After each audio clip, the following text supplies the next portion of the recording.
E a gente volta no programa dessa segunda-feira, hoje com Patrícia Pinato, psicóloga e psicanalista. E hoje também psicólogo, o João Corumba. A gente está falando aqui das consequências da repressão dos sentimentos no dia a dia.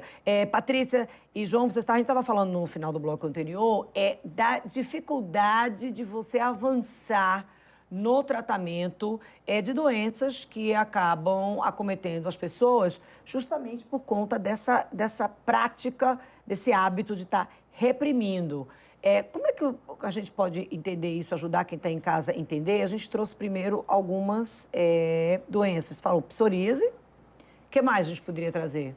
Tem a retocolite ulcerativa, que a gente conversou já aqui também no programa. Aqui já é aquele problema no intestino, no Isso. estômago. Síndrome do intestino irritável também, muitas Aquela vezes. cólica, às vezes dor de barriga mesmo, de repressão mesmo, daquele nervoso. Síndrome do pânico também, não? Sim. Aí são Qual é os outra quadros coisa? ansiosos, né? São os quadros ansiosos, mas entra não como doença psicossomática, mas entra como uma forma de também repudiar o afeto, né? Também repudiar os sentimentos.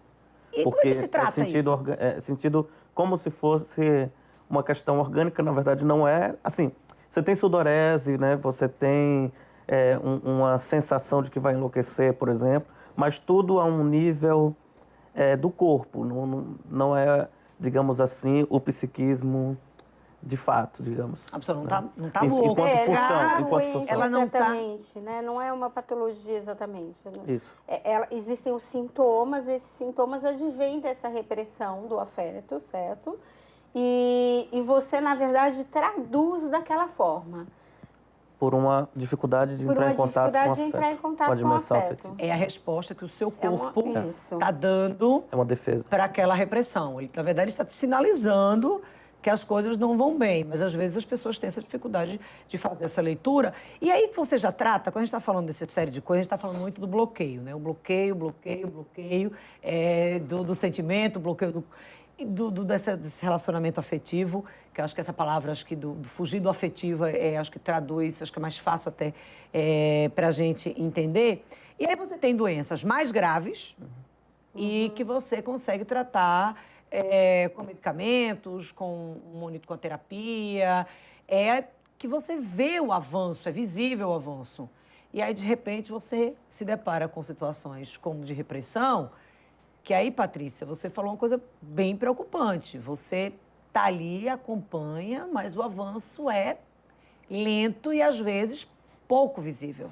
Porque, eu vou tentar traduzir um pouquinho, o João me ajuda nesse princípio.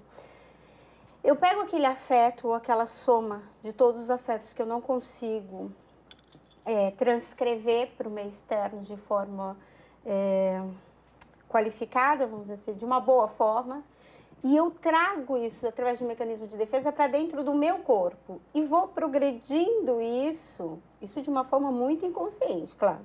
Vou progredindo isso até a instalação de uma patologia. A questão é a instalação dessa patologia orgânica, certo, João?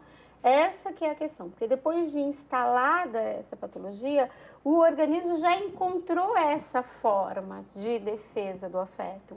Então, é difícil você retroceder. É claro que através de um processo psicoterápico muito efetivo, muito contundente, você consegue muitas vezes encontrar atalhos, vamos dizer assim. Mas uma vez instalada a patologia, a gente tem que entrar com a questão da medicina, né, da medicamentosa, etc e tal, mas o acompanhamento é sempre efetivo. Que era isso que o João estava dizendo aqui no intervalo, né, que é como é que funciona esse tratamento psicoterápico nessas situações. Então, em primeiro lugar, queria chamar a atenção para o fato de nós não esquecermos do papel da medicina, né?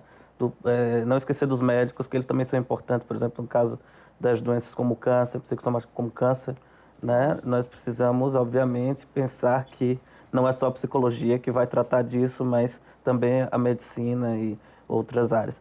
Mas, assim, é importante que a gente possa perceber, por exemplo, do ponto de vista psicoterápico, né?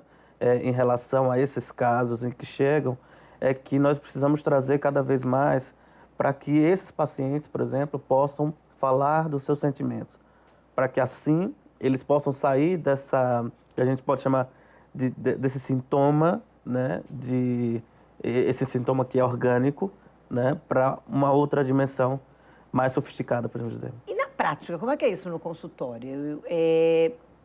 O que é difícil mesmo? É difícil relatar relações afetivas? É difícil admitir relações afetivas? Você percebe isso quando você encontra uma pessoa que está visivelmente com um relacionamento aqui, outro ali, você não vê muito no mesmo grupo de amigos? Como é que a gente poderia traduzir isso na prática? Na prática, por exemplo, tem muitos pacientes que chegam hoje com um discurso: hoje eu não tenho nada para falar, estou muito cansado, estou fadigado. Ou então, alguns chegam: fui para uma balada no final de semana e tomei um doce, né? Droga, né? E o que é que se tem que fazer? Isso fala já dessa ausência da dimensão afetiva, né? Porque ele está falando de questões que lhe alteram a nível orgânico. Então, assim, o que precisa ser feito? Precisa fazer com que ele possa falar sobre o que motiva ele a não interagir com o seu mundo afetivo. É trazer a conversa analítica para esse parâmetro, né? Para esse paradigma. Então, se não se traz, se há uma impossibilidade disso, é muito difícil fazer análise. Ou seja, vai lá na origem, vai tentar verificar qual é o gatilho, da onde motivação. É que está o gatilho disso tudo, desse bloqueio. A gente vai continuar nosso bate-papo, João e Patrícia, daqui a pouco. A gente vai para mais um intervalo, o último da entrevista do programa de hoje. A gente volta já.